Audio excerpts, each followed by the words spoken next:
Yeah, that's right. We are back in the back garden. Oh my gosh. For the first year anniversary stream. I'm just going to switch on my other machine so I can see the comments. Last time it was a mission because I couldn't see any of the comments. But I think we're kicking in. It's coming on. Oh yeah. So yeah, it's been a year since I started the channel, and what a year it's been. 70 videos later, managed to rack up 170,000 views altogether, and it's been a lovely old time. Managed to progress the skateboarding a little bit and get some new online friends and a great online community. So it's been the most positive thing in the world ever. Oh my goodness, hoping a few people will join up. We can have our usual hangout. Maybe the odd comment. I've got me laptop open here so I can see my comments a bit longer. Last time the comments were flashing up and then disappearing, and I felt like I was shortchanging a few people who had something to ask. Oh yeah, so started with I think about 30 subscribers. It was a YouTube channel I had for a while, but I didn't put any videos on it. I just used to use it to log in. So managed to get up, I think now to about 1,700 in the community, which is pretty cool. Last time we did a live stream, it was 1,300. So it's going up quite nicely, building slowly.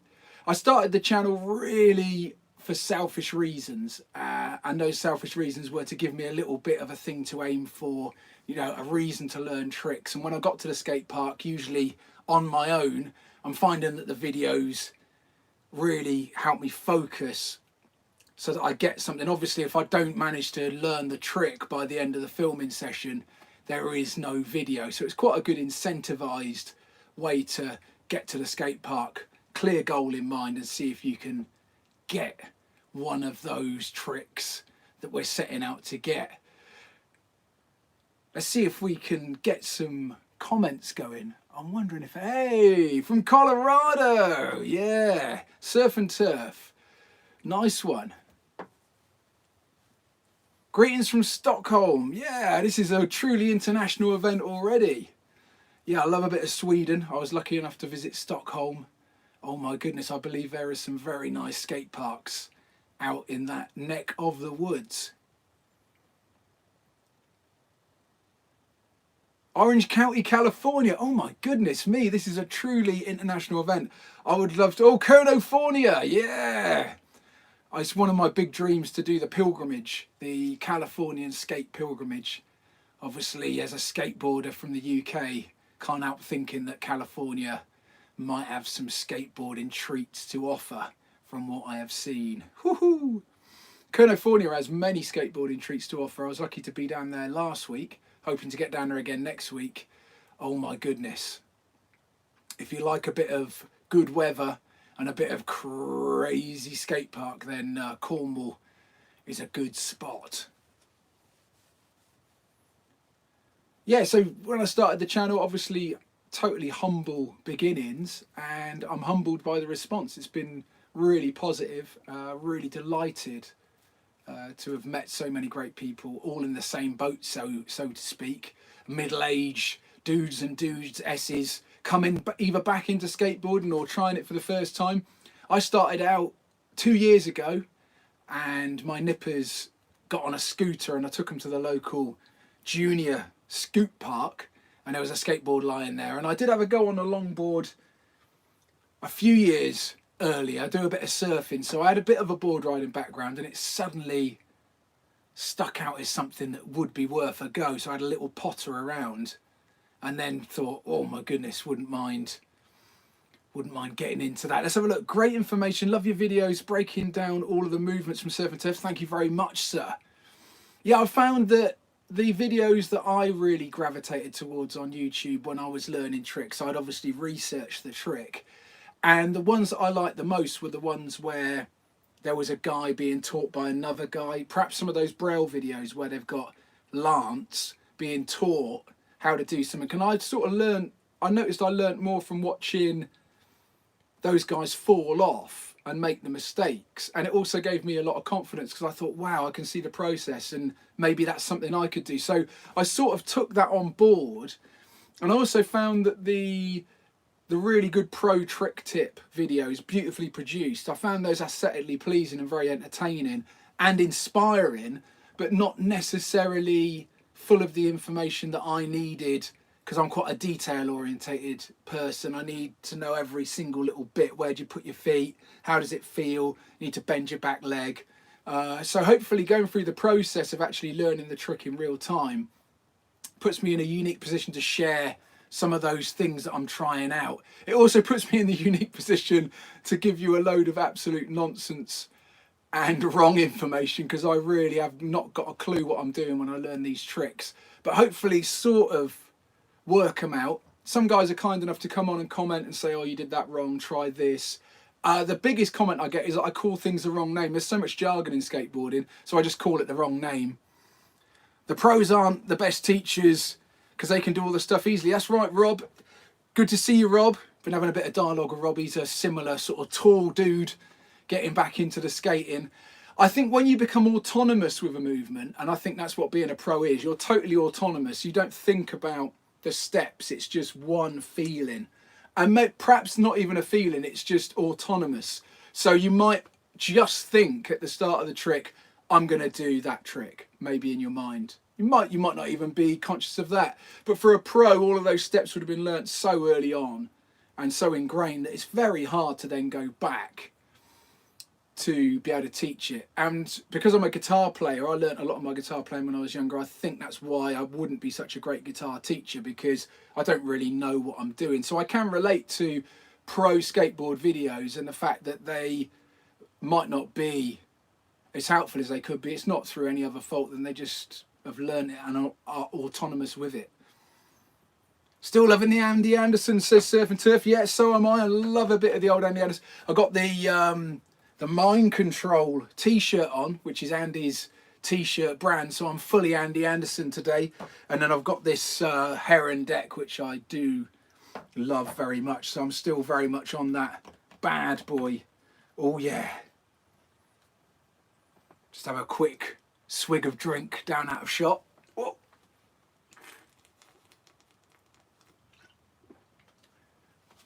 Woohoo!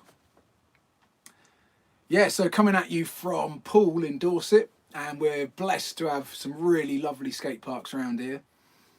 What's the next big trick from Tony Rossi? I am going to do it if it kills me, and it may well kill me. It's going to be the blunt fakie.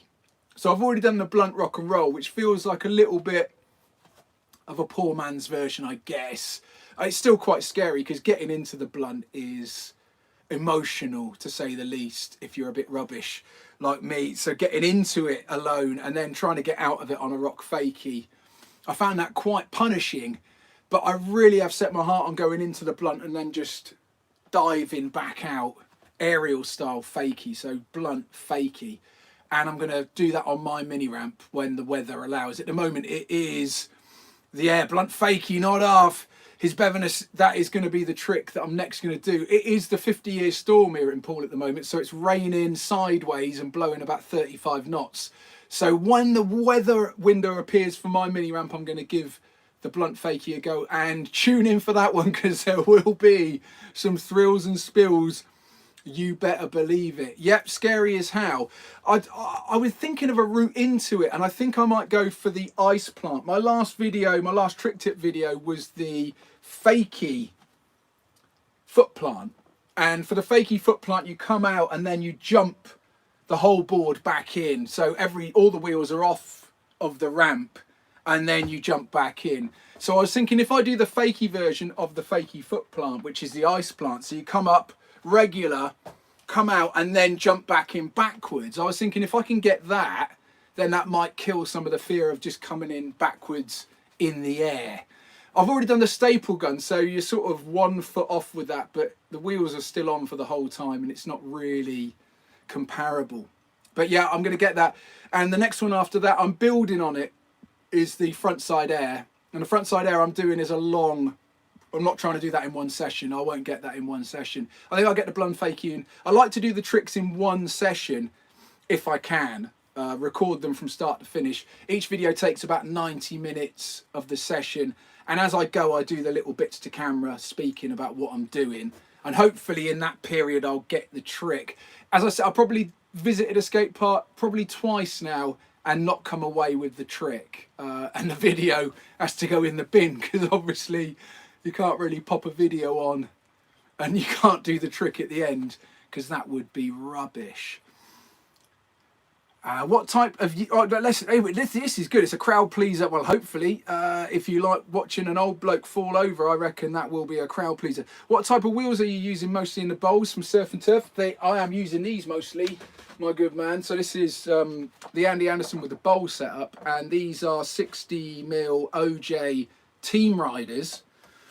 And I really like them. They do look quite big, but they've got quite a good bit of pace on them. And they're 97A, so they're reasonably hardish, but probably not. The reason I use 97A is because I can use them in the wood and in the concrete, and I don't really want to keep swapping wheels. So I could get away with harder on the concrete, no doubt, but in the wood I find 97 works really nicely indeed. Let's keep going down these comments. I've got a track here. This is much better than last time.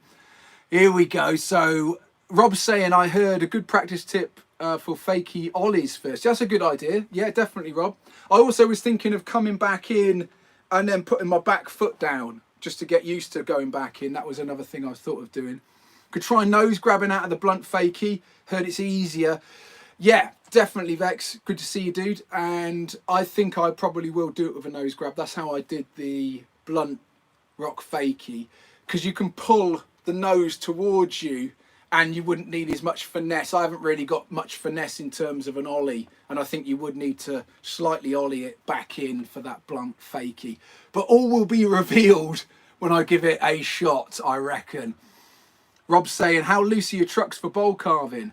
I'm trying to get that dialed in.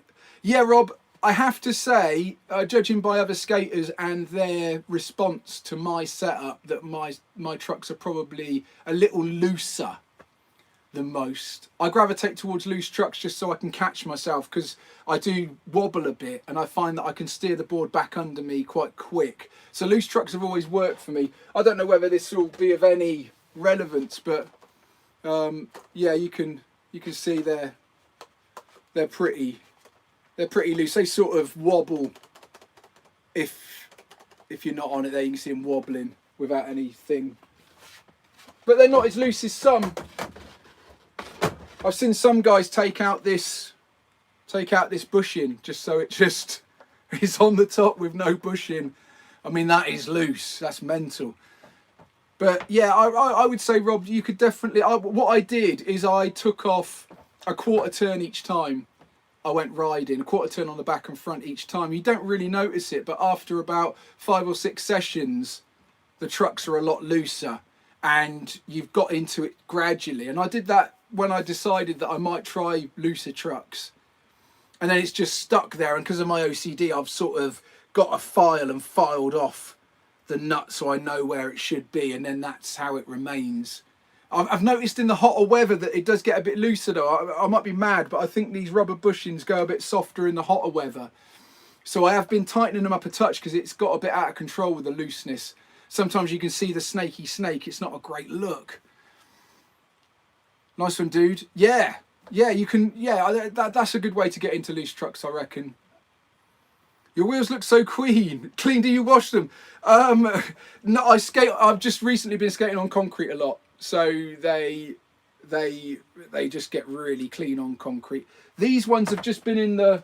I've just been down the wood. The wood, and you can see there's a fair bit of grub on those from the wood. But it's a fairly clean wooden skate park, the one I go to, so it's still okay. Oh, it's coming thick and fast now. Favourite skaters? Yeah, my favourite skaters, I reckon, the reason I got into skateboarding would have been Dogtown and Z-Boys, so it would have been J-Boy, probably, and Tony Alva, because that was the first movie I saw that I thought, I've got to do this.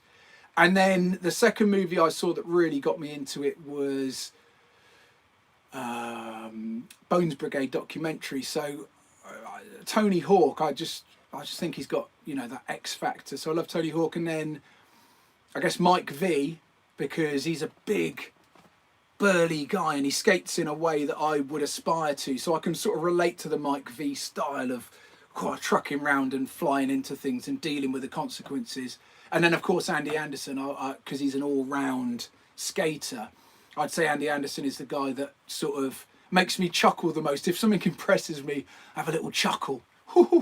And pretty much every time he's on the skateboard, he's making me chuckle. Oh, Andy Anderson, very nice indeed.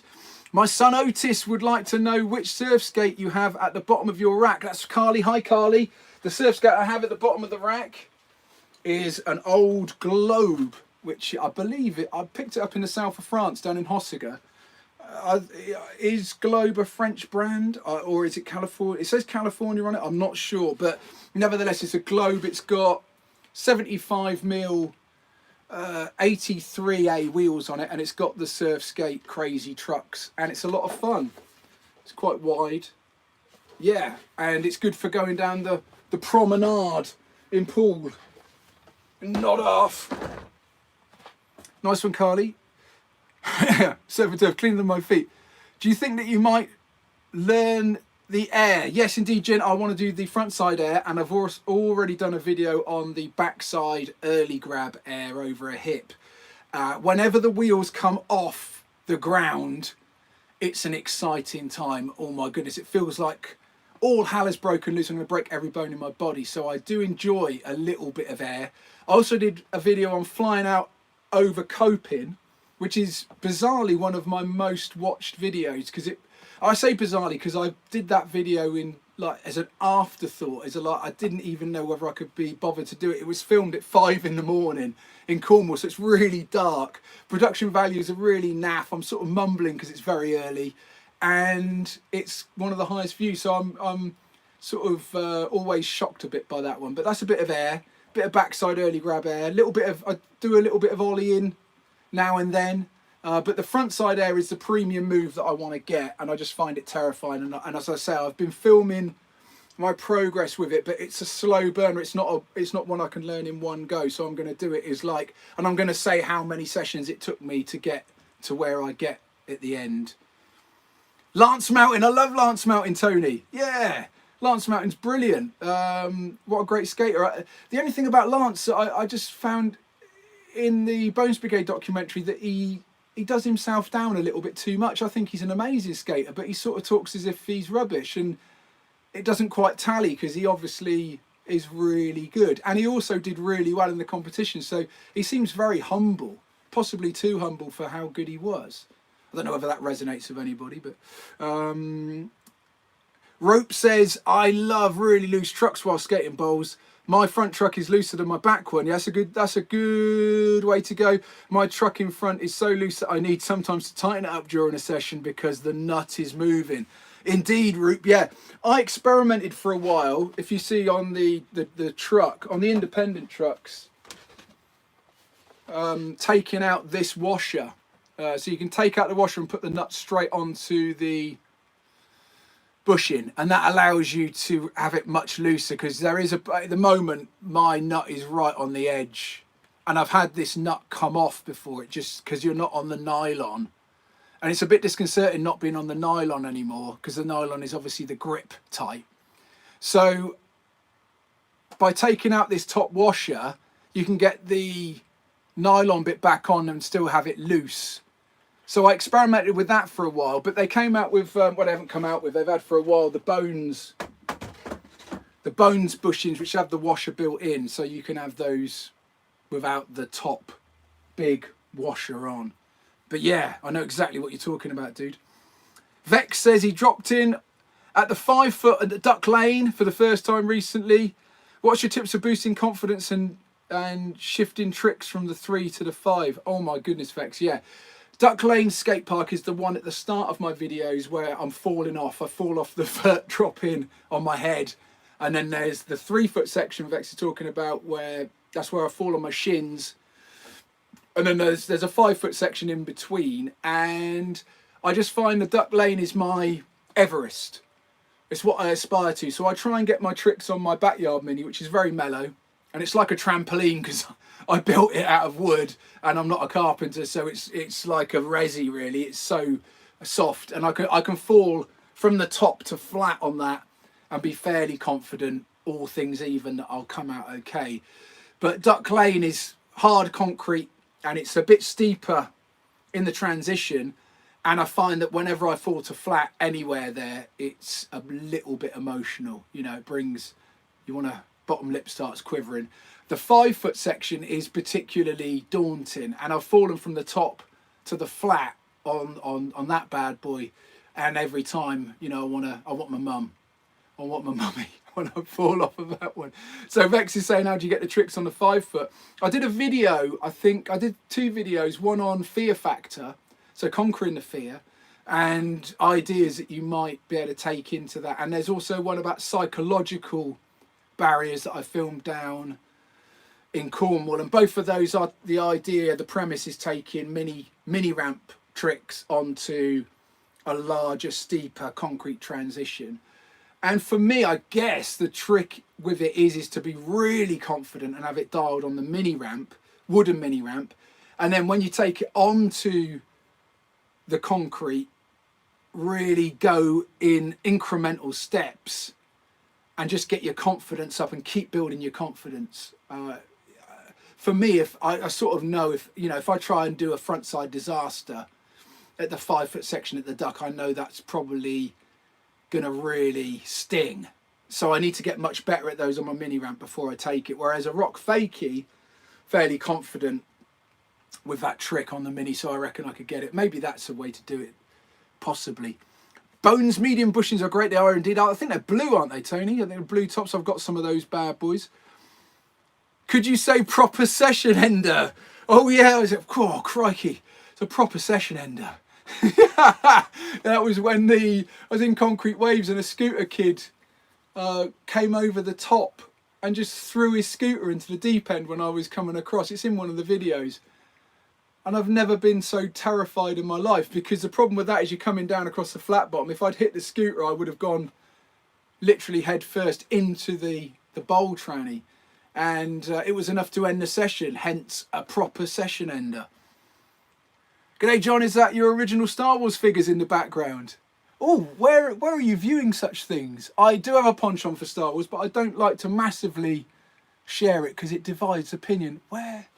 I have got the band. I don't know whether that's I've got the old that's the original band. I'm a musician, so I like such things.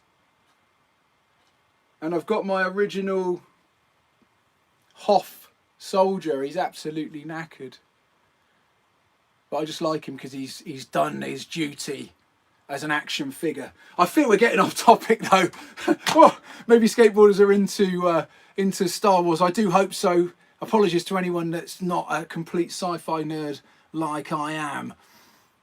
Yo, it's Soul, yeah! That guy that did that crazy train at Mount Hawk with. Oh yeah, Soul, yeah, brilliant. I just want to say thank you so much for helping me on my half cab rocks. I love your channels. Oh, Soul, yeah, brilliant. I was down at Mount Hawk and I was sweating profusely, and a couple of young cool dudes came over and joined. And the Mount Hawk mini ramp, by the way, is fantastic. I was having a lovely old time. And Sol and his mate came over and we just started. This is a wonderful thing about skateboarding. I'm 46. Those guys obviously a lot younger, a lot hipper. They've got lovely hair. I'm bold as a coot. But skateboarding leveled the playing field and we had a lovely old session. And then we ended up doing a really mental following each other around the bowl train, and we went a bit too fast and it ended in, well, it didn't end in tears luckily, but it did end in a crash. It could have been tears. It was very exciting. So yeah, nice one, Sol. Great to see you, dude. Seven Turf, what do you think of a deck 10 inches wide? I think that is a deck that is 10 inches wide, the old Rocksop. That was the second board I ever had. My first board was a little popsicle, 8 inch, which turned out to be not so suitable for me. 6'3", a little bit clumsy, brand new to skateboarding. The reason I got the popsicle is because I watched the Street League and the street skating and the Braille channel, and they seem to be ollie 180 flat ground centric, and I thought, yeah, that's skateboarding. And then as soon as I hit the bowl, as somebody with a bit of experience of surfing, I've realised that that was what I wanted to do: surf on concrete. Dogtown and Z-Boys kicked in, pool skating, and then obviously your deck size can go up. So yeah, I started to get the 10-inch deck, and that was a real revelation for me. It just made everything a lot easier, a lot more confidence. I think the big thing about the Rocksock was it's got a 15-inch wheelbase, and that 15-inch wheelbase gave me a much better platform because my feet could be slightly wider apart, but still over the bolts. And that was a game changer as soon as I found that. So I've had 15-inch. Andy Anderson's board has got that 15-inch wheelbase on it, and that was one of the things that really excited me because it's got all the dimensions that I wanted. It's 9 inches wide, 15-inch wheelbase. 'Tis brilliant. Lovely concave. Lovely concave. Where are we now? Yeah, Sol Fowler's here. Happy birthday to Sol. Not only is it the channel's first birthday, but it's Sol's birthday as well. He's considerably older than One, but not massively older than One. He's a young nipper and absolutely killing it. Dropping in on Vert. Sol is a ripper indeed, a local lad. Tony, do you think skateboarding's popularity is on the rise at the moment? It is totally going through the roof. I think, in my opinion, the local skateboard shop in Poole, speaking to the dudes down there, they said they've never been busier. It's like the boom time when the skateboarding shop, it's never been busier than the biggest boom they've ever had. And I think from a demographical point of view, there's a lot of people in a similar situation to myself, and possibly all of you guys out there, that have got children. I'm 46, so I've got children that are now 6-ish. I had children a bit later. But those children are now inspiring. Okay, they want to do scooting, they want to do skateboarding, so that's something we could do together. And then all of a sudden you're getting into it, and there's a whole host of guys getting back into it, which is a position I'd much rather be in, to be honest. I wish I was getting back into skateboarding with a base from 20 years ago. But I don't think I'm alone in being brand new at it at 44. There's quite a few guys that have got in contact saying they're brand new into it, or coming in from other sports. A mate of mine, Nate's coming in from BMXing, taking it into skateboarding. So I don't think there's ever been a more exciting time. In Poole and Bournemouth alone, we are so lucky. Since I started skateboarding 2 years ago, there must be 7 brand new concrete parks, I reckon. And if I'd started a couple of years earlier, there probably would have only been 1 or 2. So take from all of that what you will, but I think it's going through the roof. Hello. Oh, yeah. So Tony said, do you think, so I've done that. So His Beviness, how many skating sessions a week do you try and hit? I stopped skating for 18 years and I feel like I'm making up for lost time now. I have to say, His Beviness, that I'm totally addicted and I like to skate every day. Obviously work and childcare can get in on that, but I like to skate quite early on. I'm a bit of an early bird. So in the summer, I think I've been blessed, if you can use that with the current situation. I've been furloughed from work since March, just starting getting back to work now. But it's been a unique summer because outside of childcare, I've had an awful lot of time on my hands, and also I'm not scared of getting up early doors. So hitting the skate parks at 5 when they reopened. So I've been skating a lot. Today's been a lovely day. I've managed to do 2 sessions today. Cheeky.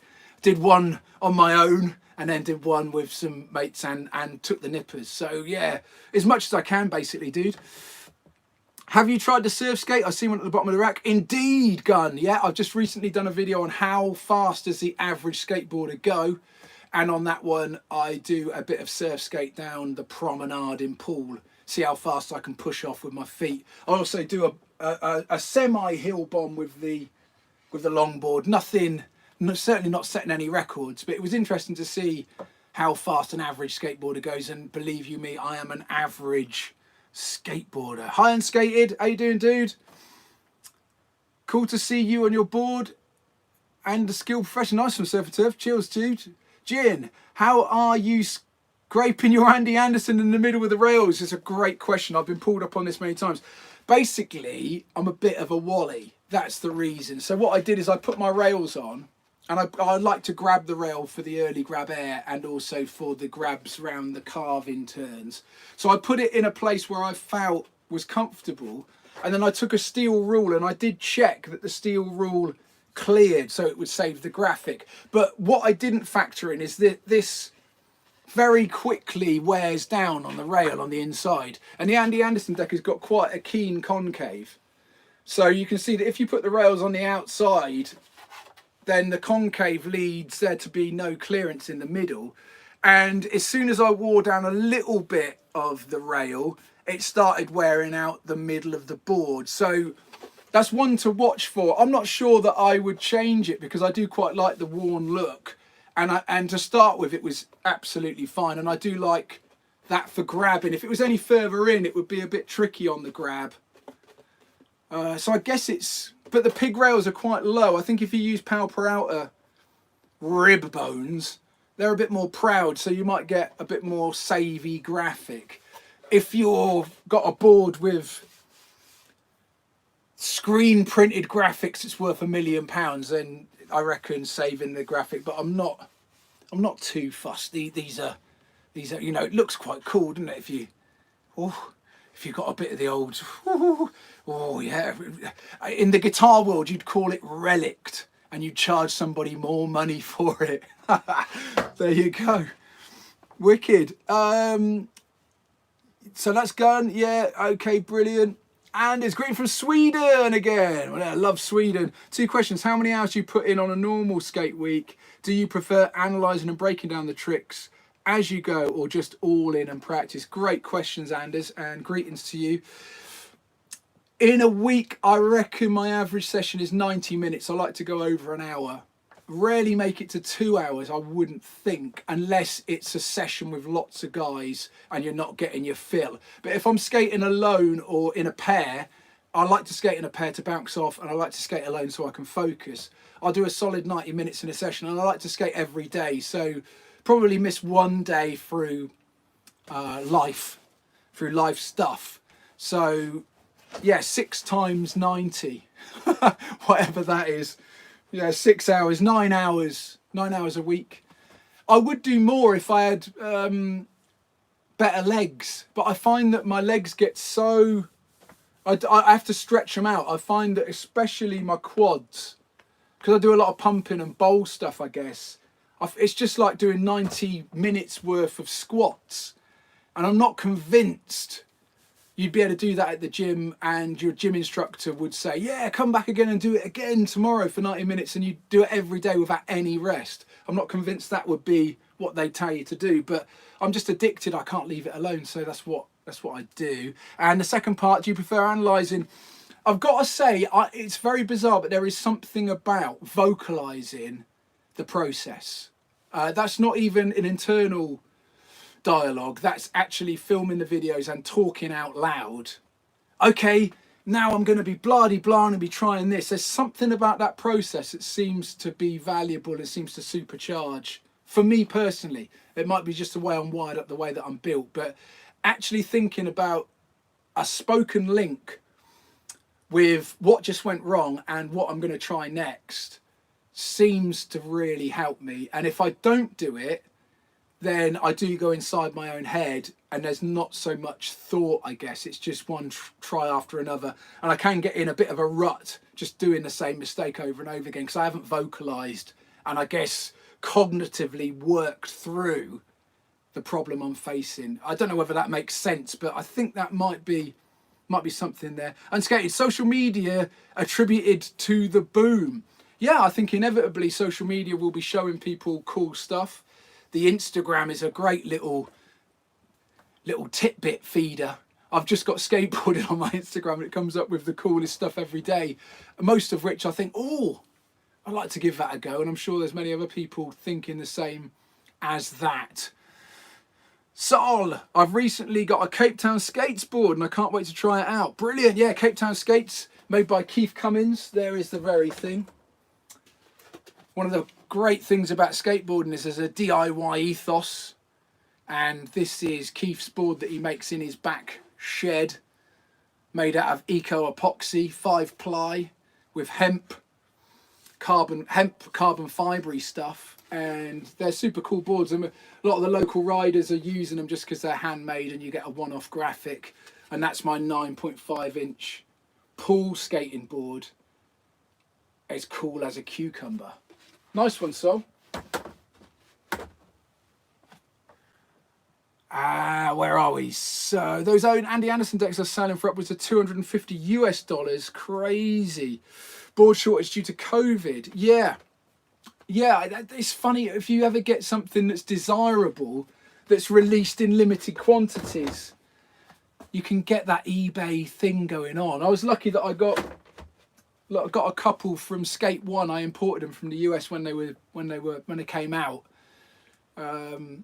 But I know it's a phenomenon that is hitting. Hopefully they'll release a load soon so everyone can get one.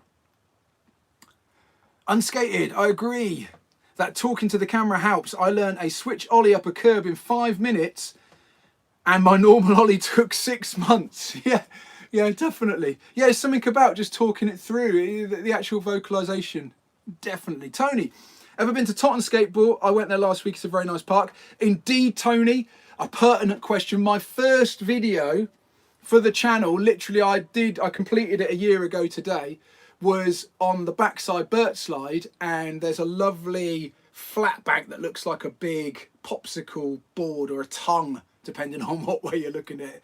And I used that flat bank to record the backside Vert slide on, and I love going to Totten. It's a little bit of a treat for me because it's probably 40 minutes the wrong side of a traffic jam. So coming back, there's a place called Ringwood, and that gets a bit congested, so I have to be quite committed.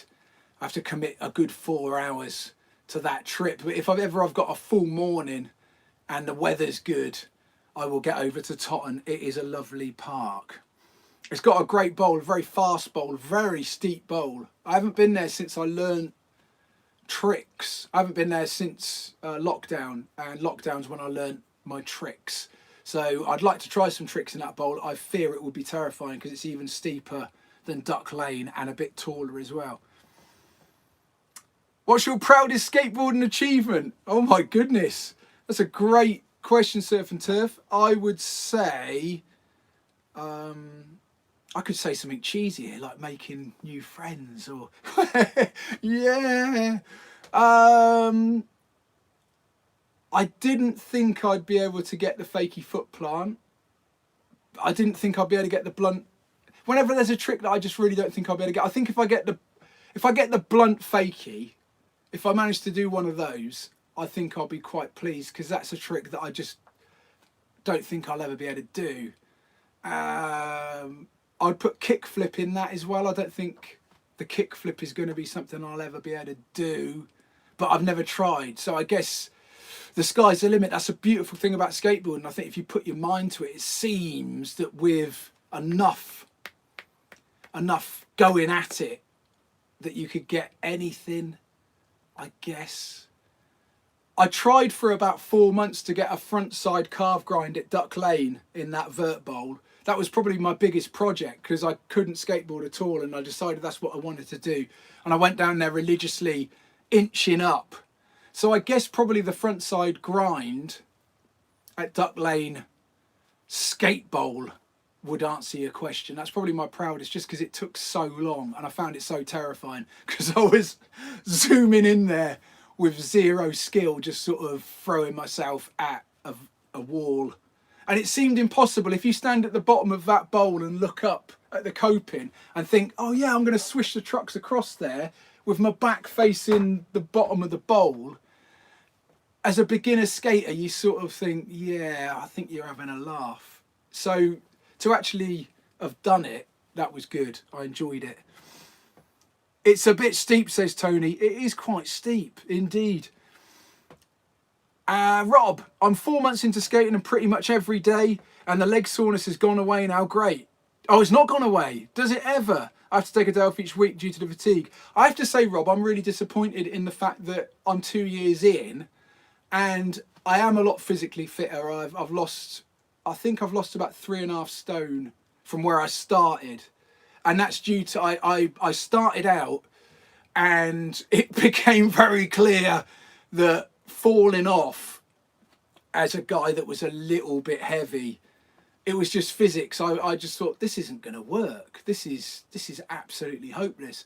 So I decided to research a bit of diet, and I also did my stretching and yoga and did skateboarding, and through all of those things managed to lose quite a lot of weight. But to be honest with you, the lactic acid has never gone away. I've never got so fit that I can skate indefinitely. I don't know whether that's because I'm 46 or whether it's just because no human being can do 90 minutes of squats a day without a rest and still be okay. It's manageable, but I do have to do a lot of stretching, and I've got, you know, one of those rollers. I've got the rollers, and that seems to get a bit of the lactic acid out as well. But no, it's always a case of management. The last time I wasn't injured in some way was the day before I started skateboarding, and since then it's just been a never-ending tally. I've got skin missing, and there's always my left knee at the moment is rubbish, ankles, knees. Oh my goodness! I'm gonna have another little quick nip.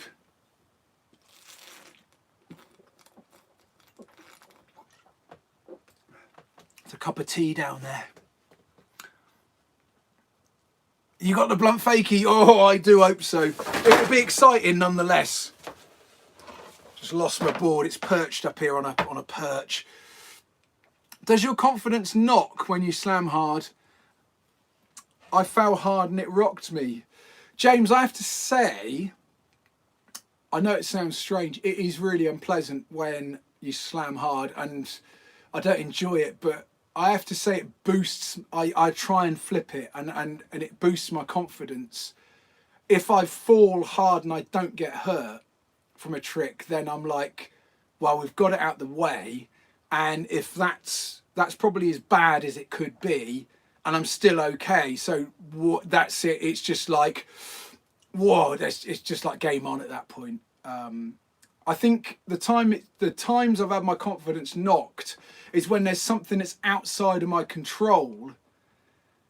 Like you get to the skate park and somebody's waxed the coping in the mini ramp, which was one that I had today. And I got in there, and the first grind I did, I went absolutely flying. And that's something outside of my control, and I'm just like, well, do you know what? I'm not sure whether I want to continue it, because this seems a bit dangerous, and that knocked my confidence. Another time I had my confidence knocked is when I went to a skate pool that was indoors, and it had a bit of dew in it, and it was very, very slippery, and I dropped in and launched over the hip and slid out. And again, I lost a bit of confidence there, because I thought, oh, if that happens again, that's going to be equally as unpleasant, and I haven't really got any control over that. But if I've got control over the situation and I fall to the bottom, as I often do, and I don't get hurt, then it seems to boost my confidence. Oh yeah. Gunn says, yep, agree, I've lost 3 stone since started skating. Oh, it's a beautiful thing. I read somewhere that you burn 400 calories an hour. So if you do a couple of hours, that's 800 calories. That's a lot of calories. And I think it probably would be the case if you are pumping a bowl and you're pumping a bowl hard. I remember when I started, I was obviously skate unfit and also unfit. I'd let myself go somewhat.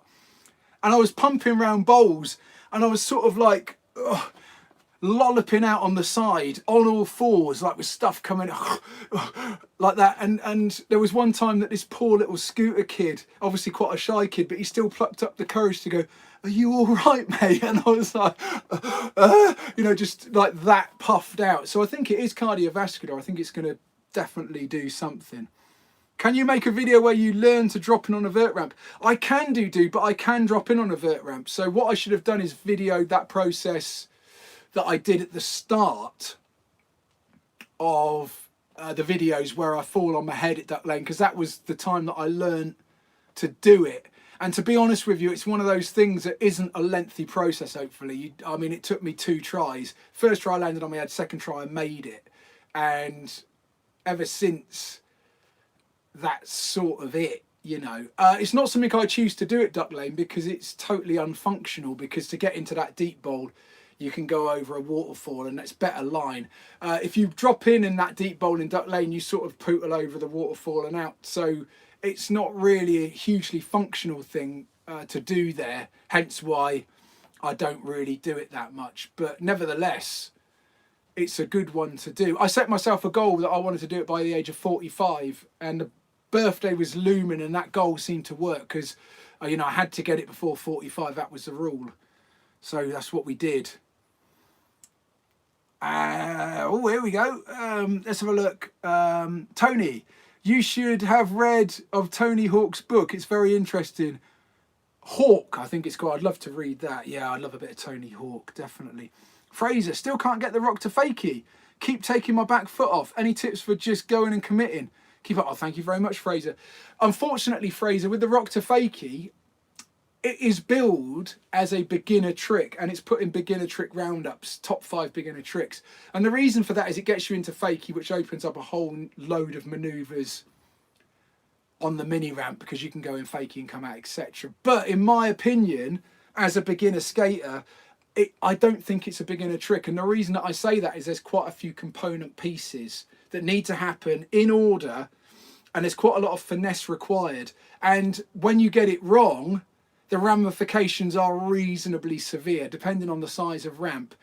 And unfortunately, speaking from my position, you are going to have to fall backwards onto the flat a number of times before you get the knack. And even when you have the knack, you still might find once every 50 that happens, because you take your eye off the ball or somebody puts you off and you just fall backwards onto the flat. So unfortunately, with a rock to fakie, you have got 2 things that can happen when you commit. You clear the wheels and you get back in, or you don't and you fall backwards.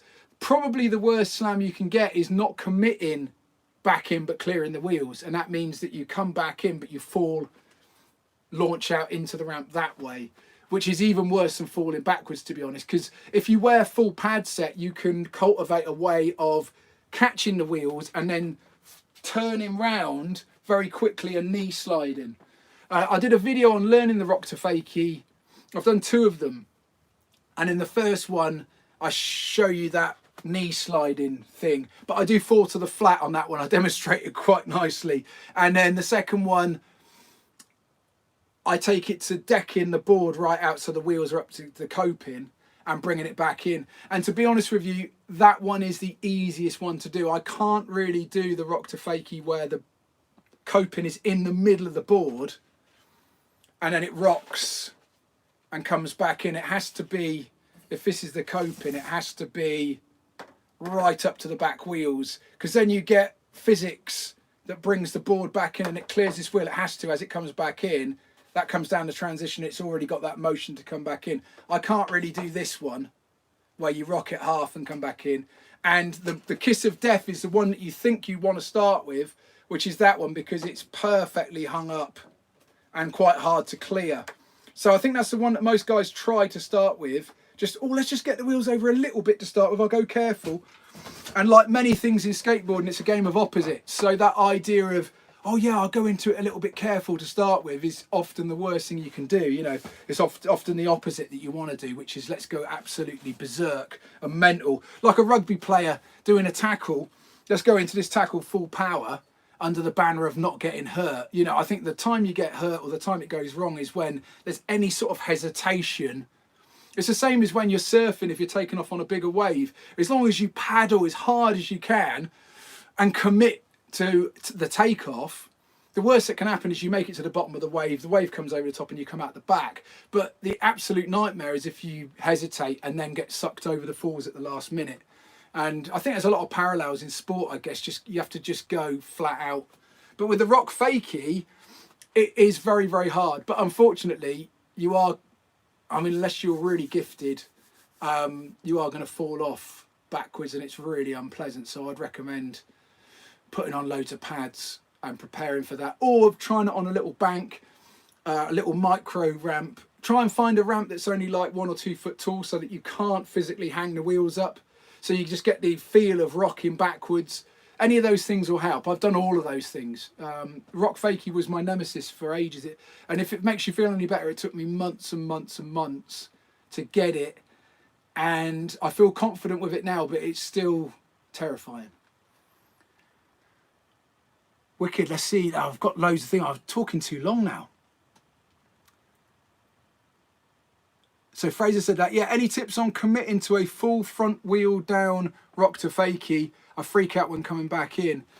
Yeah, on that one, James, when you come up to the rock to fakie, you have to get used to the idea of the legs being at different amounts of bend. And that's something I'm rubbish at. I like to have both knees bent the same amount, hence the board being always the same in terms of your body. So if your body's up like this, you have both knees like that, and then you lean your body backwards and the board goes like that. But with a good rock to fakie, what you have to get used to is scissoring the board, but your body's staying at a different angle. So that means that one knee is more bent than the other. So on a rock to fakie, when you deck it out, the back leg should be more bent than the front leg, and your body's still out in the transition, if that makes sense, because otherwise you're going to wash out. So you come up, both knees are the same, and then you extend the front knee, and then the back knee is more bent, and that'll allow you to deck the wheels, and then you then reverse the maneuver, so you straighten the back leg and then bend the front leg right up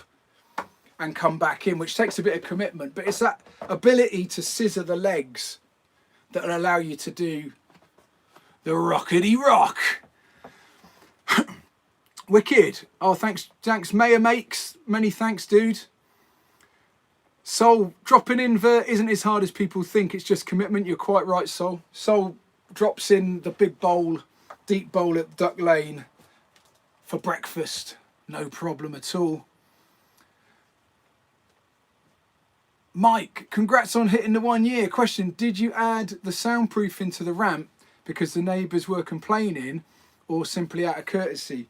Yeah, I was starting to get a few little complaints, but it wasn't a surprise because I was riding it all through lockdown. And to be quite honest with you, they were very, very patient. It was a good 3 months before anybody said anything.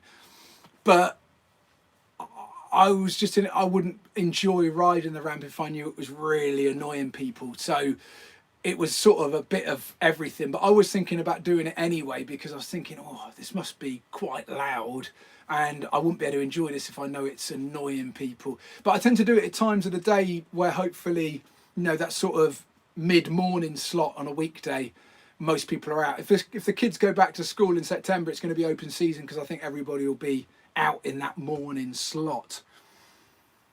Nice one, Mike. Luke, a 25-year-old newbie to skateboarding. What? Surf inspiring too. Love the channel. Thanks, man. Learned to rock fakies and rock and rolls on a mini ramp. Yeah.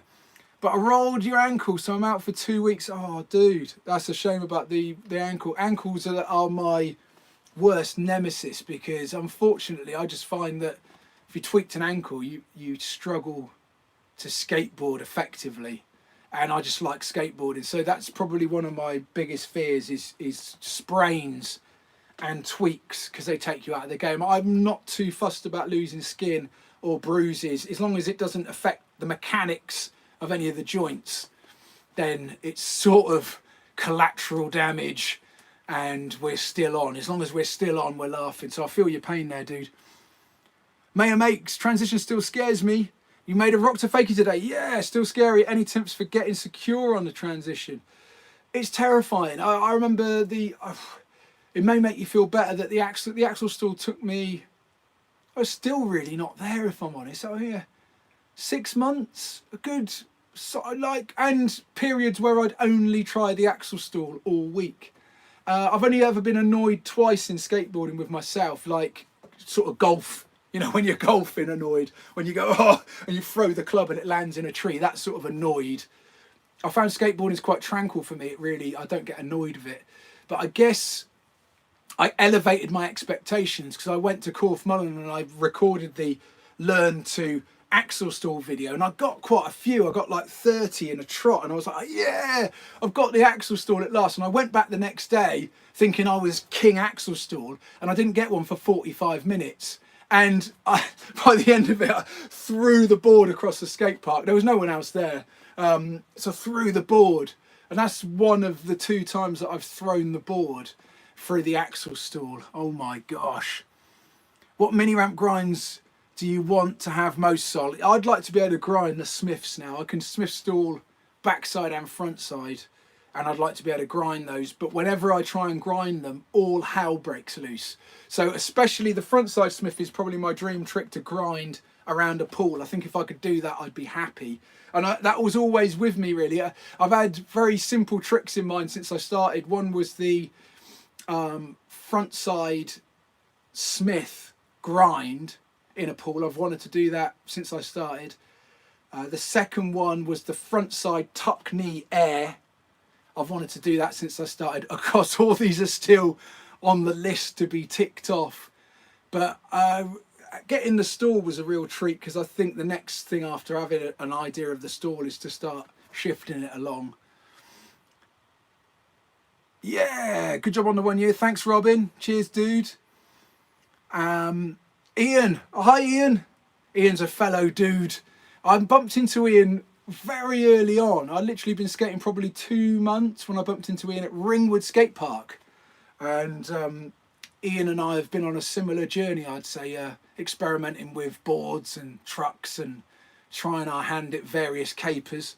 So yeah, nice to see Ian's having a listen.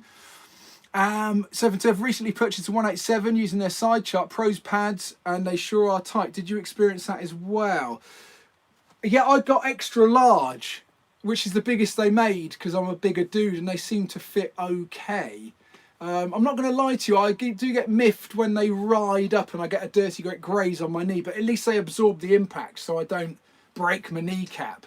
But I haven't found a way. I use gaskets as well, and I haven't found a way for those knee pads on a rough surface, or if I come down dead down, they seem to rip off and I get a graze with the one. But they are very good pads. I mean, that video, the video intro for the videos where I literally fall 9 foot. So that's that rubbish vert takeoff where I land on my knee and on my head.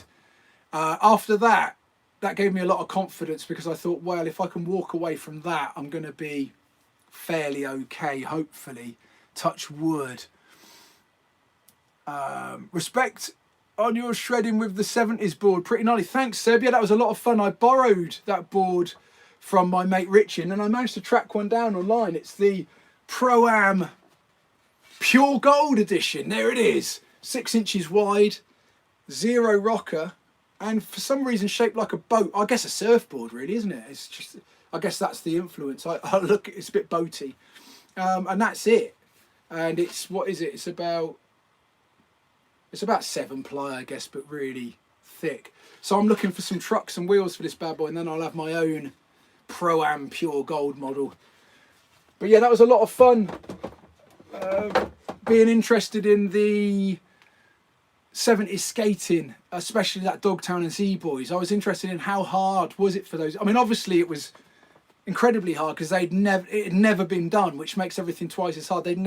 No one knew if it was possible. At least I went into that knowing it was totally possible to be able to carve around a bowl. And you have to remember as well that those guys were skating things 8 times gnarlier than a beautifully done skateboard transition with a bit of vert on. You know, those Californian pools are made so you can sip your cocktail, so the vert is as long as a body would be, because you don't want your toes being knocked out of line by the transition. So they're, you know, 6 foot of vert and then a little elliptical transition at the bottom. So to be able to do that, I was interested, well, what was the gear like? I have to say the whole experience was pretty humbling. It's definitely easier on an Andy Anderson than it is on the Pro-Am Pure Gold 6-inch model, for sure. There we go. So that was Seb. Gun, yeah, recommended shoes. Looking to buy some new ones to replace my Converse. I really like the Caballero, and I like the full Caballero, but it's very hard to get. Let me show you such a thing. For I have just tracked a pair down. Oh, yeah. That's the full Caballero by Vans. And they make these in limited runs because they were the originals. But what guys did is they cut the tops off with a pair of scissors and then gaffer taped over the join because they found that they were a little bit more forgiving for vert skating. And then that's how the half cab came about, because fans thought, well, we'll just make them like that. And then they stopped making the full cab. And then you can get these in limited runs, but they tend to be a lot of money because they're very nice and they're limited. So I like to ride the half cab just because it gives you a little bit more ankle support. The full cab preferably, but whenever I get a set, they're sort of like such beautiful things that you don't really want to skate them because they immediately get broken. So Vans, for me, I love the grip, I love the feel. And if you can get the, what's it called? I quite like the Ultra Cush HD insoles, Pro insoles. They just got that really nice modern spongy thing. So when you run out of a crazy, running out, you don't bruise your heels, which I found was a real problem when I started. I used to bruise my heels a lot because I was running out crazy leg crane. And I've since learnt a good tip for running out of things, which is to, whether you feel like a wally or not, run out on the balls of your feet, which is probably how you should run anyway. But running out on the balls of the feet stops the heels getting bruised. If you run out on your heels down a transition, then you're asking for trouble. Have another cup of tea.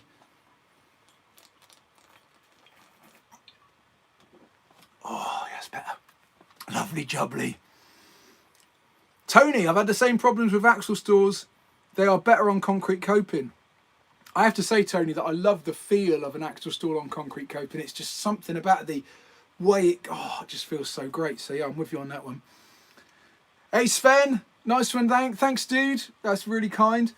Soul Ringwood is a cool part, nice bowl and boxes. Ringwood is lovely and it's got a spine. I've recently started having a little dabble on the spine. I find them very exciting. Oh, they're dangerous places to be though. Whew, that old spine up the, on the old, okay. Yeah, so it could be troublesome. Do you do much flat ground skating, Trevor? Yeah, I mean, I do enjoy it. There's a little street spot that I like to frequent round the corner next to a DIY store. But it's a summer only spot just because the DIY store is always open. The DIY store's open from like 7 in the morning till 10 at night. So in the summer you can get there at 5 and have a quick hour.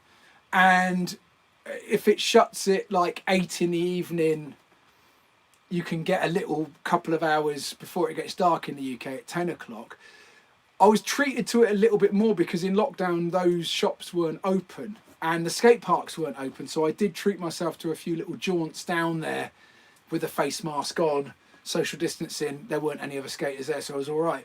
But yeah, I like a little bit of a flat ground ollie. I would like to do, I love the Rodney Mullen stuff, but I've just concentrated on tranny and bowl skating, surfing on concrete. And the thing that worries me about flat ground a lot is I'm a big, clumbersome 6'3", unskilled, no finesse guy. And I don't want to roll my ankles.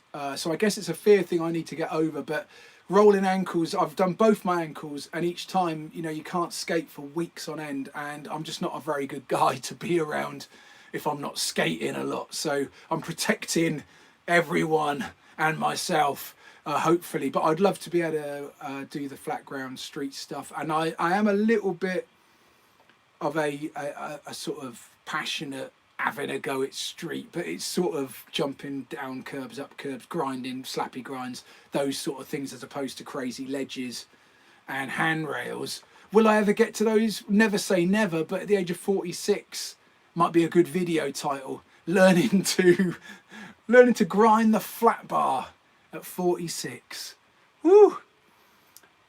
Seb, Mayor Makes, are you planning to go into flip tricks, flat ground tricks? I think probably just answered that. I would love to give it a go. I've got some skate trainers which go on the wheels, so I guess my route into those would be to use the skate trainers, and maybe I'll do a video on using skate trainers to learn flip tricks. I can do the strawberry milkshake as a bizarre going on the mini ramp. I place the board on the coping and then do the strawberry milkshake to tail and in. I probably need to do a video on it, but it's sort of a little bit of a funny one. It's not really a trick, I guess. It's something that I sort of thought, oh, shall I give that a go? But I'd like to be able to do the strawberry milkshake as a no comply. And I guess that's a good... I can do the The 180 no comply, you know, when you step off and flip it around 180 and get back on. I guess it's not really a flip trick. It's not like spinning the board over, which is the thing that would be terrifying. Luke, got so confident on rock fakies. 1 second, a lack of focus caused me to roll my foot. Luckily, nothing broken. Keep the focus up, guys. Yeah, that's right, Luke. Yeah, that's the thing about these. That's the thing about all of these tricks is that for me, I find they're not totally 100%, and just that little lack of focus on a rock fakie is enough to woohoo off the old back there. Gun. I used to. Hold on. Oh, hello. I used to skate small narrow board in the 70s, narrow trucks and wide wheels, 65mm crips. Lovely gun. Yeah, I got to say I enjoyed using the Pro-Am Pure Gold in that video. It was a lot of fun. That's not tea, says Trevor. Oh, crazy. Shh. Yeah, says Sol. Yeah, you're quite right. Yeah, it is. It's tea. You can buy tea in these bottles now, and it's fizzy tea. I'm going to finish this one off. Ah, lovely jubbly. Right. Hey dude, greetings from the Netherlands. Yeah, love the Netherlands. There are some rad parks over there. My goodness, I saw a couple of lovely shots of some Netherlands. Amsterdam's got a new one that looks absolutely mental. You should practice flat ground as well. You can apply them to the transition. Fakie shoves, front side 180 kick flips, rock fakie. Yeah, mate, I'm totally with you. I think that'd be fantastic. I was pondering the idea of doing a nollie shove it, which is the only shove it I can do. You know, when you go along with your foot in the pocket of the nose and then just shove it 180. I think it says on the internet it's the easiest shove it, so I gave it a go and it seemed to come round okay. And I was wondering if I could do that as a rock fakie, so nollie shove it onto the rock fakie and out. I was thinking of doing a video on that, but I offered a few up on my mini ramp and the early attempts were humbling, which is no reason to give up, because I have to say that pretty much every trick I give a go first time is an absolute hoot in terms of rubbishness. But yeah, I definitely want to get to that. I've got quite a nice little group, WhatsApp group of skaters in a similar position to myself, and guys post stuff they're working on up there, and it always inspires me. And I like it when a guy makes something like that, because it puts it in the realm of possibility. I'm like, wow, if that guy can do it, maybe I can give it a go, you know. So it's quite a healthy thing we've got going. Through lockdown, we had an awful lot of it. It was every day people were posting their tricks they were working on. And it became very, very, very homogenous. It was very, very good indeed. Here we go. Here we go. Some great questions coming now. This is brilliant. Yeah, we've got that. So, Seven Turf, do you have pets, married, kids, any tattoos? Let's go through that. So, no tattoos. I am married and I do have pets. I have 2 cats. One's a kitten, a Maine Coon kitten for any cat people out there. And the reason I know it's a Maine Coon, because it started off a kitten like that and now it's like a tiger. And I've got a ginger cat that's been with me for the past 15 years and travelled around with me, who I adore. And he's still pretty sprightly for an older cat. Man, I wish I could get some shred on. It's raining a bunch. It certainly is. It's a lot of rain in sideways and a lot of wind down here. I've had to take the cover off of the mini ramp under the banner of it not blowing away, but I'm having to make my peace with it getting a bit wet on it, which I don't really like. I actually like the transition focus on your channel. Oh, thanks, Ed. Yeah, it's inspired a little bit. One of my favourite skate channels, I guess, would be Jason Park's channel, which is far more progressive orientated street. And obviously Jason's a pro with an incredible bag of tricks. I take a lot of inspiration from there. The judo rock fakie video that I did was solely inspired by him, because he does that trick very nicely and he does it a lot. The other guy is Chad Caruso, and Chad Caruso is a guy that's very transition orientated and again incredibly good skater and miles ahead in terms of what he's attempting to do with it. So yeah, I guess I would like to branch out, but through the bowl surfing on concrete thing, I guess it's then trying to get some tricks into the bowl runs and use the mini ramp to learn those tricks. Whew. 45 years old here, all right, Mike. Nice one, Mike Sennett. Spent the last 4 years relearning to skate. Brilliant. This time on the mini ramp. Those rock to fakies were a major nemesis for the first 3 years. Finally clicking kind of. Yeah, there you go. Yeah, this is great. It's like group therapy. Woo, what a great community. It is, yeah. As soon as you find out that some other guys taking 4, 5, 6 months, you know, I'm taking 6 months to learn an axle stall. Because you can turn up to the skate park and just get a bit freaked out, because all of the local skaters that I skate with, they can all axle stall every single time, 100% of the time, with great style. And it puts it in the realm of like, this is something that I should be able to do and can't. So I feel a little bit rubbish. But then you have to factor in that they might have been skating 7 years and they might have gone through that process 6 years ago, and since then it's all been gravy. So who knows? Mike, strangely the thing that has made rock to fakies finally start to work for me is practicing them on a spine. The motion is way more intuitive up there. Ah, nice one, Mike. I found doing stuff on a spine, that's my psychological barriers video I recently recorded. It just threw me because the visual aspect was different. So for rock fakies, it should make no difference because you're rocking the board. But because of the way I usually do my rock fakies, which is to the deck, having no deck really freaked me out because I had nowhere to put the front wheels to. And the front wheels were in mid-air, so it felt very precarious indeed. I found getting the axle stall particularly challenging just because you can't step backwards onto a deck should you overcook it. And exactly the same for the tail stall. So that was a psychological aspect. But if I found that when I stuck to my routine, whatever that routine was, and ignored the fact that there was a spine ramp there with no runoff, it seemed to work. So it was a trick of the mind, as I'm sure a lot of skateboarding is.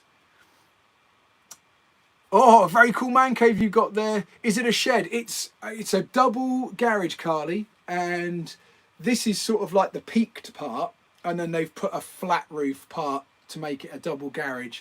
And yeah, I've just converted it into a sort of office come recording studio because I play guitar for my job, so I like to record my guitar, but it's now turned into a little bit of a skateboarding den.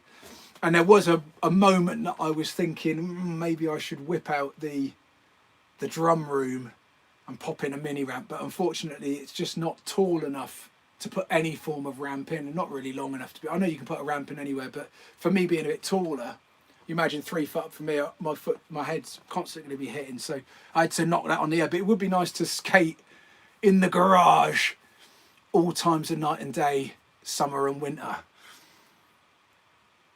You ride Chad's wheels, Anders? Yeah, I noticed that he had a little foray into making wheels on his channel. That's very interesting. It'd be interesting. Stick us a little comment, Anders, as to how you find them. Karma Wheel Co. Yeah. Tony, what about a video of a trip to the House of London? Yeah, London House of Van. I'll tell you what, dude, I've been meaning to get there, Tony, for a while. And it's a funny place because it's got really, well, outside of lockdown was the last time I tried to do it. And it's easy to get to from here because the train goes direct to Waterloo, 1 hour 50, and then it's a walk to the... and I've been there a couple of times, but it's a really weird schedule. They don't open very... And then there's sometimes it's closed, sometimes they're filming, sometimes it's girls only, sometimes it's... So it seems to be quite tricky to get in there. I know that Ian has been... I've seen Ian's pictures of going there, and it looks wicked. I'd love to skate that bowl because it's got pool coping. I'd love to do it, but it's just getting there, and I guess at the moment we're in a funny old time, so it might be a little longer than I'd hope, but great idea, dude. Wicked, everybody. Wow, my goodness, have I really gone on for that long? What an absolute load of waffle. Wow, it's been great. Thank you so much, everybody. That is 1 year of the channel. Thank you so much for coming and watching and hitting the subscribe and the like. The response has been universally so positive, so it's so great to have such a nice community and everybody hopefully digging in for the common goal, whatever the common goal may be. And yeah, I hope to see you out there soon. It's always nice to skate with you guys and bump into you guys. So let's get it on. I'll give you a last nod off and a yeah, that's right. Woohoo! See you later, guys. How do I make it stop? I can't make it stop. Oh, hello. You seem super productive skating music and building your own mini ramp is inspired, super inspired, actually making a living from music. Oh, greetings from Germany. I said, yeah, back just a second. Yeah, it's been a bit of a challenge through the COVID, just because the music job doesn't exist literally overnight. That was the end of that. So branching out into other areas, and had some government support and etc. So hoping to get back to it soon. I think everybody wants to get back to live gigs, whether you're playing or listening. So hopefully that'll happen very soon. And it has afforded me the opportunity to try and get better at skateboarding, which is a bit of a plus, I guess. But yeah, thanks so much, guys. Looking forward to more. Yeah, wicked. Keep shredding. Congratulations. Thanks, dudes. Right, wicked. I shall see you. Make it stop. How do I make it stop? I think it's this cross. Is it a cross? Yeah.